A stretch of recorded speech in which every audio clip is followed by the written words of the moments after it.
88%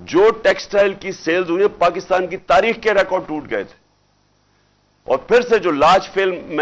scale manufacturing